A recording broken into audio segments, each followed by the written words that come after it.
జై శ్రీరామ. కేదార్నాథ్ యాత్రలో భాగంగా రుద్రప్రయాగ దగ్గర మేఘాలు కొండల్ని ఢీక్కుంటే కొండలు మేఘాలకి అడ్డు తప్పుకోకుండా ఆ మేఘాలనేటువంటివి కొండల్ని ఢీకొంటూ కొండల్లోంచి కొండల్ని తడుముకుంటూ హాయిగా బాగా ఎండ కూడా ఉంది, వెంటనే చల్లబడుతుంది, వెంటనే వర్షం పడుతుంది, వెంటనే మేఘావృతం అవుతుంది. మేఘాల్లోంచి కేదార్నాథ్ పర్యటన రుద్రప్రయాగ సన్నిధికి చేరుకున్నాం. గౌరీకుండానికి దగ్గరలోకి చేరుకోవడానికి సిద్ధంగా ఉన్న సమయంలో చక్కని విశేషమైనటువంటి ప్రకృతి మాట చెప్పాం కదా, అమ్మవారిని ప్రార్థిస్తుంటే అమ్మవారు ప్రకృతి స్వరూపిణి అయినటువంటి జగన్మాత తన యొక్క స్వామి దగ్గరికి వెళుతున్నటువంటి ఈ సందర్భంలో ఆహ్లాదకరమైన వాతావరణాన్ని, ఆధ్యాత్మికపరమైనటువంటి భక్తి శ్రద్ధల్ని, సమస్తమైనటువంటి ప్రకృతి కూడా సహకరించే విధంగా చాలా ఆనందదాయకంగా యాత్ర కొనసాగుతుంది.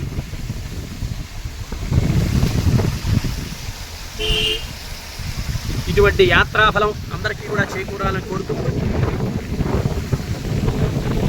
మేఘాలు స్వామివారు మంచుకొండల్లో ఉంటాడు. స్వామి గరళకంఠుడు కదా, నీలకంఠుడు.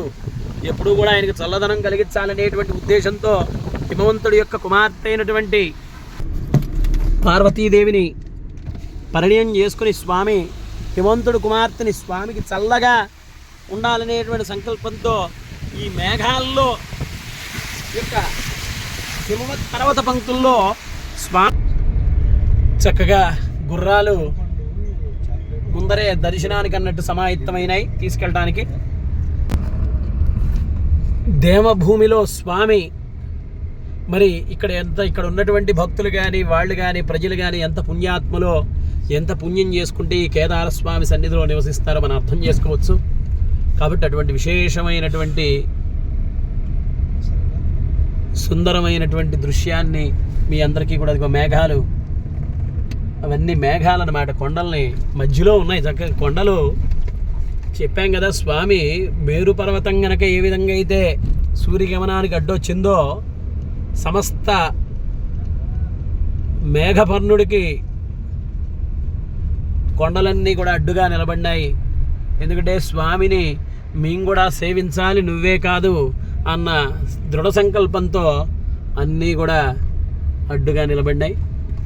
అటువంటి విశేషమైనటువంటి మేఘాల్లోంచి చిన్న చిన్న బిందువులు తాక్కుంటూ మేము ప్రయాణించేటువంటి చతుశ్చక్ర వాహనాన్ని తాక్కుంటూ స్వతహాగా అవకాశం ఉంటే ఓకే, ఇంత సాహసం చేయమని చెప్పను, కానీ స్వతహాగా ఓన్ వెహికల్స్ ఉన్నటువంటి వాళ్ళు, తోలేటువంటి వాళ్ళు ఎవరైతే ఉంటారో వాళ్ళు చక్కగా ఓన్ వెహికల్స్లో నిదానంగా వచ్చి యజమానులు చూడండి కొండల మధ్య అత్యద్భుతమైనటువంటి నీలకంఠుడని ఏ విధంగా అంటామో స్వామిని, అదేవిధంగా పర్వతాలు స్వతహాగా పచ్చగా నీలస్వరూపంగా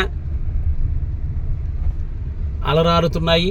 అటువంటి దివ్యమైనటువంటి దృశ్యాన్ని వీక్షించండి, ఆనందించండి, పరవశించండి, చరితార్థులకండి. జై శ్రీరామ్. అందరికీ కూడా కేదార్నాథ్ స్వామి యొక్క దర్శన భాగ్యం కలగాలని కోరుకుంటూ జై శ్రీరామ. రుద్రప్రయాగ సన్నిధి తర్వాత గౌరీకుండానికి చేరుకునేటువంటి సమయం ఇంకొక 20 నిమిషాలు. గౌరీకుండంలో ఈరోజు ఆగి రాత్రికి ప్రొద్దున్నే తెల్లవారుజామున